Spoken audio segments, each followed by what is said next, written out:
Yo, what's up, people? It's your boy Hamza back again with another video with my friend. It's a good introduction this time. We're just on the way to where we're going. Sunderland and Washington near Newcastle. Huh? Washington, isn't that America? No, believe it or not, this is the first Washington before America took it. Is that a fun fact? Can someone fact check that, please?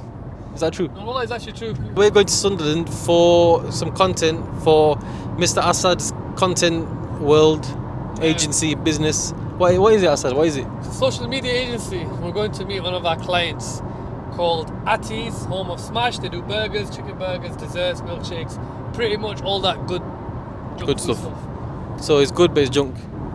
That's what makes money, man. How long have you been doing content for different restaurants and stuff? This is like become an interview now. Let's interview him, guys. Yeah, I wasn't expecting this, but yeah, since 2019, bro. So nearly 5 years?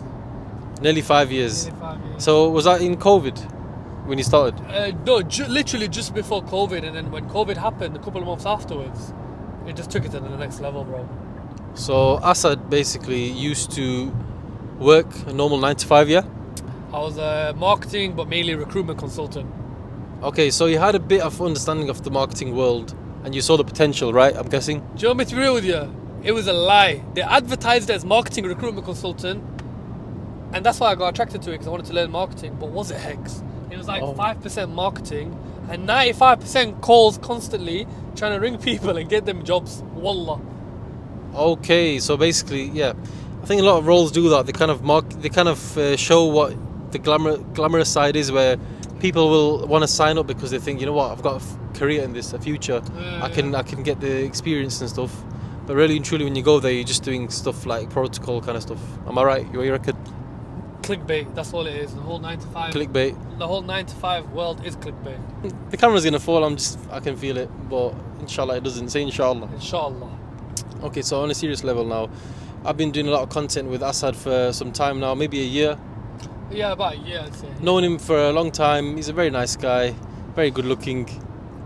I'm not, bro. I just woke up like this. So Assad has been doing this for a long time, like he said, since 2019. I've just started getting into it more recently, and I'm looking to open up my own agency and take over Assad and just, take all the money in Sheffield that he's already took. Inshallah.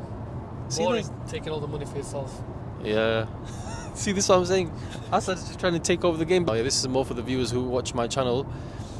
A lot of them are trying to escape the so-called rat race, the matrix, as we hear these terms being used this day and age. Yeah. Do you consider yourself someone who has escaped the rat race? Yeah, I'd say yes, I have. I consider myself, I've left the rat race back in... When was it established in your mind that, you know what, you've actually left? I was in my third ever meeting, and in my third meeting I sat down with the owner, and he asked me how much is your services, and I remember I said to him £600, and he's like, yeah, okay, cool. And that £600 alongside my other two meetings, it was £400 and then £500. So all in all, it was £1,500. And I thought to myself, wait, what the hell? On my third meeting, in less than a month, I just made £1,500. I thought, that's it. Like, that is me out of the rat race. See, that's the mentality.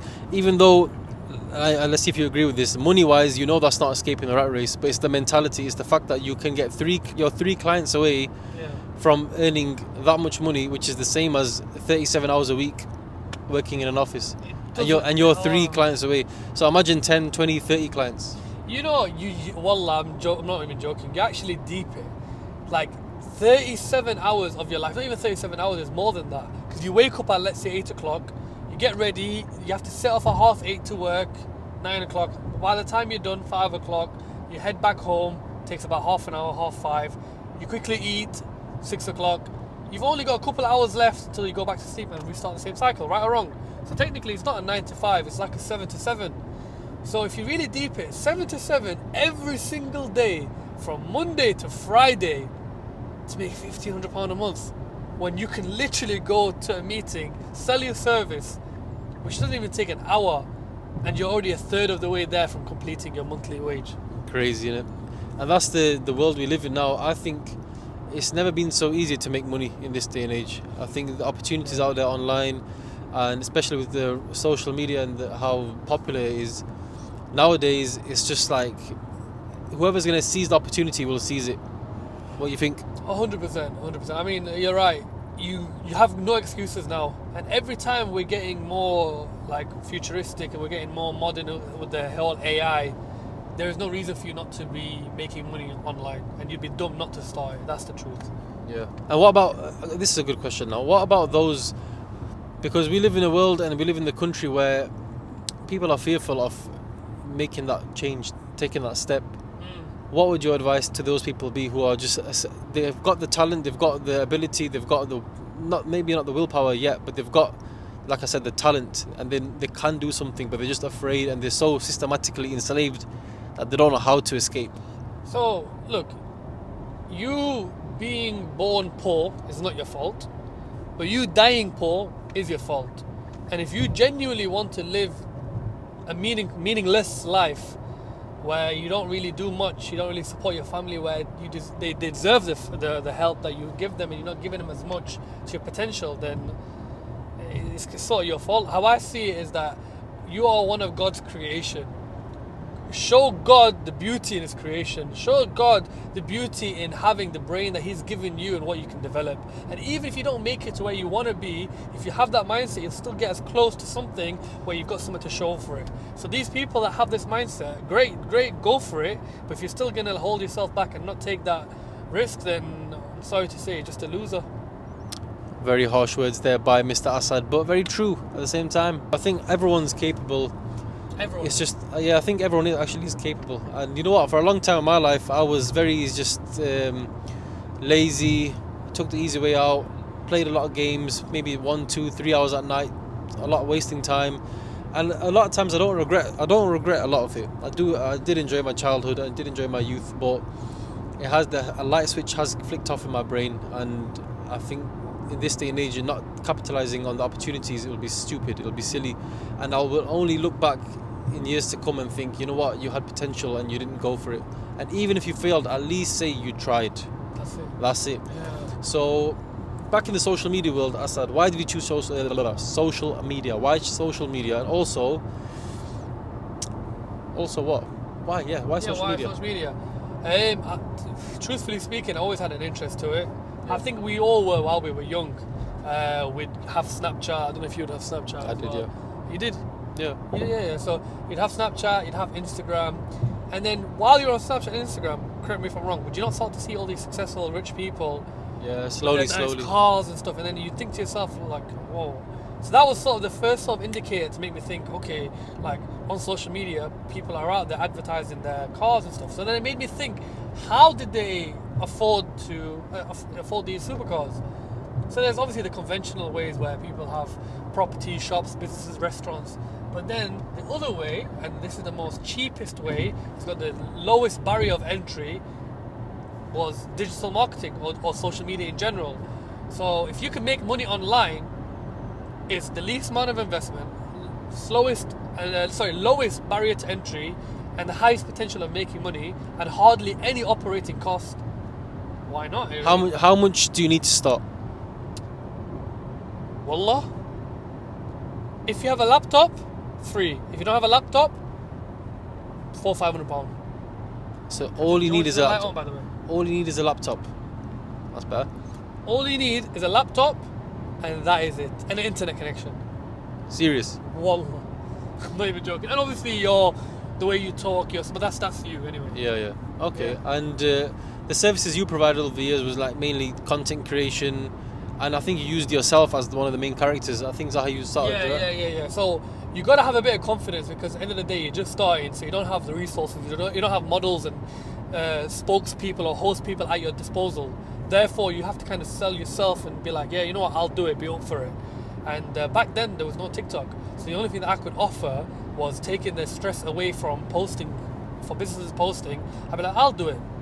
No problem, I'll post, and I'll be regular with it. And so you started off mainly with graphic designs? Yeah, and I used to do it all, believe it or not. I used to do the Photoshop, even though it was so crap. But I used to do the Photoshop, the graphic element. I used to do the posting. But then I also used to offer them the idea of posting ads. Now, for you guys that don't know what that is, if you go onto your Instagram right now and you scroll, you'll see that sponsored post pop up. that is what I could offer businesses, because I could get them their page shown to the right pair of eyes if they pump a bit of money into it. Ads, basically. And for people wondering, they pay for them ads. Yeah, you don't pay for it. So they're paying you for a service, but they're also paying extra for ads. Yeah, so And they know that. yeah, so you'll make that clear in the meeting. You'll say my service is £500, for example, plus ads. Ads could be £100, £200, and that doesn't come to my pocket. It goes directly to Facebook and Instagram to promote it.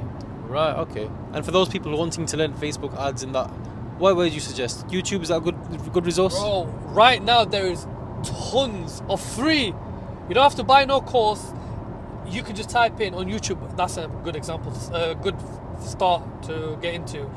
Even on there's this teaching course, Udemy.com. Yeah. You go on Udemy.com and you type in social media marketing courses. There'll be loads that'll come, and how to run ads and stuff.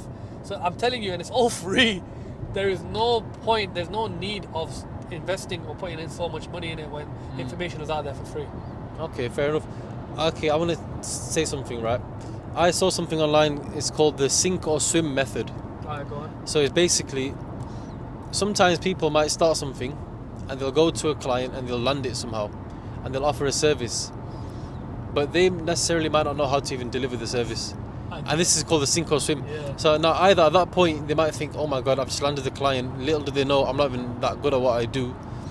So sinking is when you panic now. You think, you know what, I've said yes, but I can't do it, so I'm going to be rubbish and I'm going to be dropped in a week or two.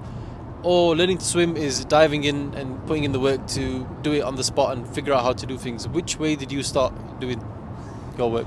Funnily enough, one of my first ever clients, big shout out to 351 Restaurant, had a meeting with one of the owners, and this owner was like a shark, like, you know, typical businessman shark, like knew his numbers, and I'm still in contact with him till this day, and he's a very good guy. Big up to Masood.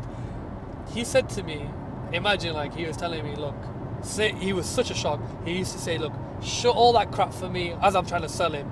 And he goes to me, how much in numbers are you going to increase my revenue by? And I was trying to evade the question because he was my first ever client. I was like, okay, what do I do? I was just, you know, going around the bush. He was like, no, give me a figure. I'm like, no. He's like, no, listen, give me a figure now, I'm not interested. How much percentage are you going to increase my sales by? Now, we just said 20%. And wallah, don't ask me. Classic 20%. That number, don't ask me, it wasn't calculated at all. It was just a number in the head, and we just said it. And that's it. And then he pulls out his calculator. Wallah, I'm not joking. He pulls out his calculator. He goes, oh, 20%, okay. So that means that you can increase my business by, if I'm making this amount, plus 20% in, you can increase my business by 230 grand a year in sales. Mad. I said, yeah. He was like, alright, cool, I'll do it. I went back home trying to research the crap of how to do the most effective sales and ads to generate customers. Wow. I didn't hit nowhere near 20%. Really? But you know what he said to me? He said, you know what, I admired the hustle that you tried to generate the extra 20% for me. You didn't generate 20%, nowhere near 20%, but you generated a little bit of a noise, and that's what I respect about it. Until this day, it's still our client. No way. Still your client? Yeah, and I'm telling you, it didn't even increase by 1%. Probably like 0.01% would probably increase by. That's actually a life lesson, that. I swear, bro. That's actually a good life lesson. And he knows it, but he did say, like, that's what I appreciate. I kind of admired that hustle. And he said to me, I knew when you said, yeah, you didn't know what the hell you were going to do, but you tried it, and you gained a bit of noise and exposure, and I respect that in you, and I see potential. Yeah. Sick. So, yeah, that's a bit about Asad, the guy I've been doing content with. Like I said, Saturday we've got a big thing coming up for one of Asad's restaurants, big content day, and I'll show you guys what I'll get up to behind the scenes. Asad, anything you want to say to, outro wise? Nothing is more expensive than a missed opportunity. There's an opportunity for you to take it. Don't live your life with that regret, knowing that you could have took it and it changed the complete structure of your life. That's it. Assalamu alaikum. Alaikum salam.